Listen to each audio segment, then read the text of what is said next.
Charlotte is 39 years old, and she came to see me because her left hip was giving her some trouble.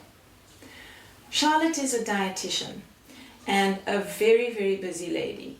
She manages her own nutrition practice and she's got 4 kids. On top of that, she loves running and she's done ultra marathons all around the world. It's her passion. So the fact that her hip was bothering her was quite a serious issue. She'd been struggling with it for months and it was impacting on her ability to train. She'd been to see a physiotherapist recurrently, done cryotherapy, ultrasound, acupuncture, stretching, you name it. She tried it, and in fact, the physical therapies were making her symptoms worse. So we decided to do a scan and check and see what was the cause of her problem. And the scan confirmed that she had osteoarthritis of her hip. Now, usually osteoarthritis is a condition of wear and tear, and most often we'll see it in people who are a bit older. So it was quite unusual and quite surprising to see osteoarthritis in a patient of Charlotte's age. So then we decided, let's do a few blood tests to check and see if there were some additional factors contributing to her problem. And we picked up that she had a very high level of inflammation in her blood.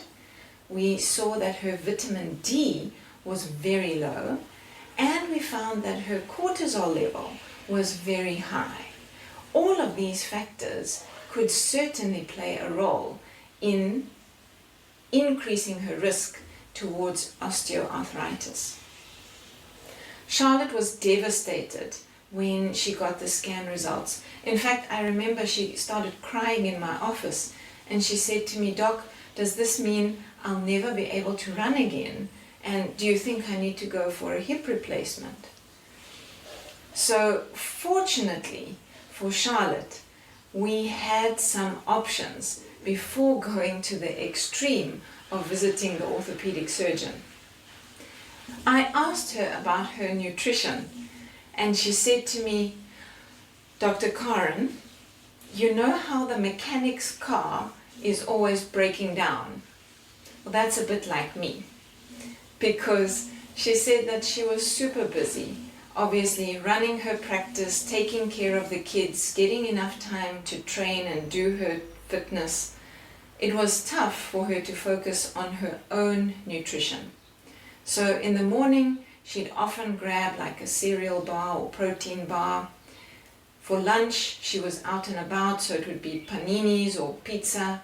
She might have some pretzels or nuts or something in the afternoon for a snack. Usually she'd make a smoothie with berries and nut butter in the afternoon after she'd done her training.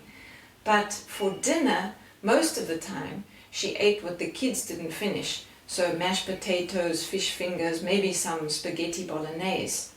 But she acknowledged that her diet was certainly deficient in anti-inflammatory foods, and that a lot of what she was eating, like the processed fish fingers, the pizza, the white flour, sweetened yogurts, etc., they were probably contributing to inflammation. And so we decided to do some work on her nutrition in order to improve the inflammatory factors. She agreed to include more foods that were anti-inflammatory and high in omega-3s, like walnuts, flax seeds, fish, seafood. She also agreed to include more antioxidant-rich foods, like vegetables and fruits, especially those that have bright colors: spinach, kale, berries, peppers. Anything that's got a bright color generally contains a lot more antioxidants and is a lot more anti-inflammatory.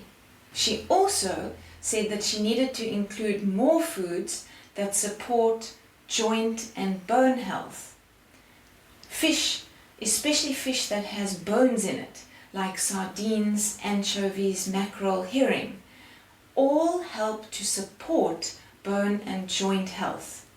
Bone broth also is excellent because when you boil the bones down, you actually extract all the vitamins and the gelatin that helps to support bone and cartilage.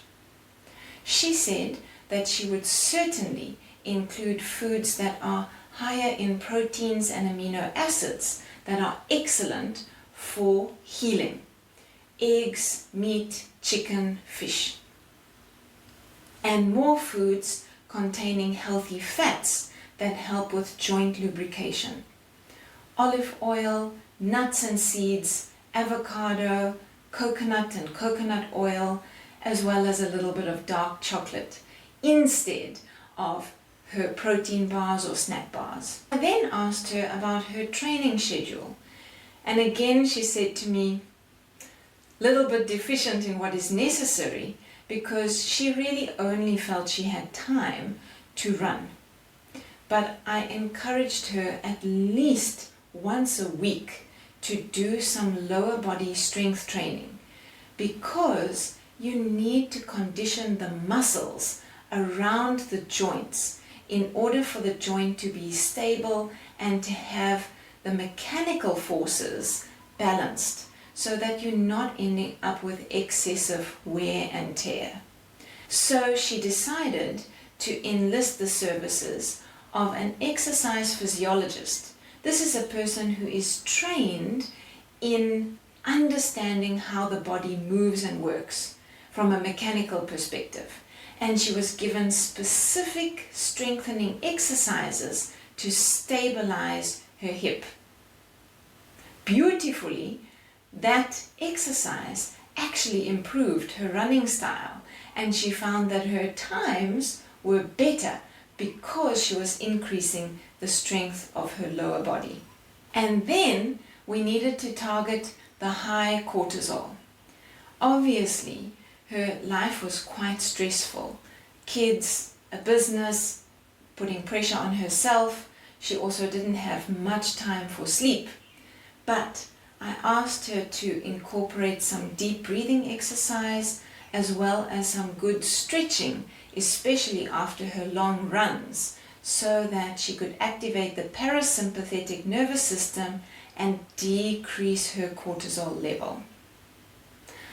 I asked her to take a supplement of vitamin D so that her bones would absorb the calcium better and not deposit the calcium in her joint where it wasn't really supposed to be.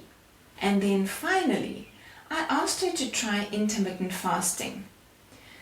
She was trained as a dietitian at a time when we were told to eat 5 or 6 regular meals a day to boost the metabolism and kind of to keep your blood sugar supported. So she was a little bit skeptical about this idea. But when I presented her the evidence that intermittent fasting has got very powerful effects on inflammation and on healing, and specifically can improve regenerative processes in the body, she said she'd give it a try. And so I encouraged her to try and fast for at least 18 hours at a stretch in order to activate autophagy and all of those healing processes. So after about 9 months, Charlotte was experiencing significantly less pain. She was training regularly and she'd signed up for her 7th ultramarathon. She didn't really need to take anti-inflammatories on a regular basis, and she was feeling much better energy, and generally she was just feeling more vital and more in control of her life.